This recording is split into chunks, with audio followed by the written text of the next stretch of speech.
Hello, I'm attorney Dan Marr from the National New Hampshire law firm of Himmel and Kerrigan, and I'm going to be talking today about what to do when the person that owes you money dies in New Hampshire. So I've been practicing law here for about 38 years in New Hampshire and about 29 in the Commonwealth of Massachusetts, but today I'm going to be focusing in on New Hampshire.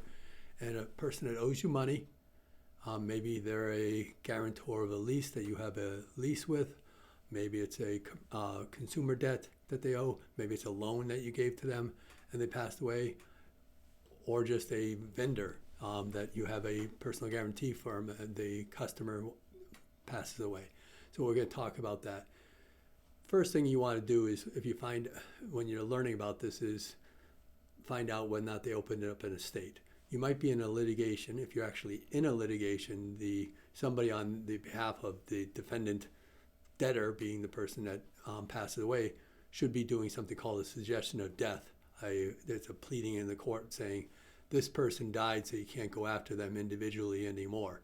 And that leaves you rights to go against their estate, and we'll talk about the variety of ways you can go after their estate. Basically, if they are proceeding, if they have opened up a probate state, there's a process in New Hampshire where within 6 months of the administrator being appointed, being the person that's in charge, it could be called administrator, it could be called an executor. It's an executor if there's a will, it's an administrator if it's no will. So they die without a will or without a trust generally.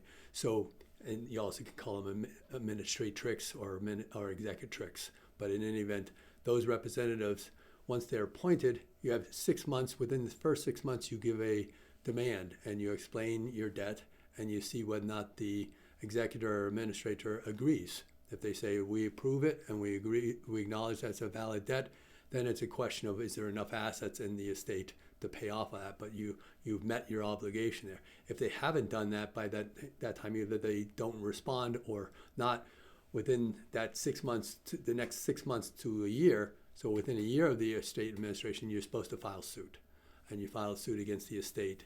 And in that situation, if you don't do that, you can have a cutoff where you can actually not get anything from the estate. It's a big deal. So you want to definitely make sure you watch those deadlines. You should contact an attorney in regards to those if you haven't already got an attorney to deal with it. That's, of course, if there is a probated estate. Sometimes there isn't a probated estate. Sometimes there's a situation where the individual went and transferred or had their property in other people's names. So by way of example, if they had a large checking account and they put it into a joint account, so they added their son or daughter to it when they weren't doing well and they knew they had the debt, but there's hundreds of thousands of dollars in that account, and it goes on death to that son or daughter, you should think about talking to a lawyer about challenging that for a fraudulent transfer. The actual transfer that was made in that situation could be argued to be, the debtor was insolvent at the time that they made this transfer, and this made them insolvent, and the reason for that was to avoid debt, or even if it wasn't to avoid debt, the son or daughter got a windfall without these debts being paid. You'll often see in a will or a trust specifically that says, pay my debts first, because that is the law. Before gifts come forward, you're supposed to be paying off all your obligations. So you have an argument there if somebody puts their daughter or son on their joint bank account, because often, frankly, they're on for an accommodation anyway. They're there to pay the utility bills, pay the caregiver that's coming in and the like for the parent. So that's a very good reason for you to challenge that and talk to an attorney about that. They might put all their properties into a trust, and generally a normal estate planning tool is what's called a revocable trust, and the reason for it is to avoid probate, and you put all your assets, you put your real estate, you put your bank accounts into a revocable trust. You can change that trust during your lifetime as long as you're capable, and the reason for that that is to avoid probate and also to control your assets, and sometimes when you have minor children, it's extremely beneficial to push off distributions to them for a while.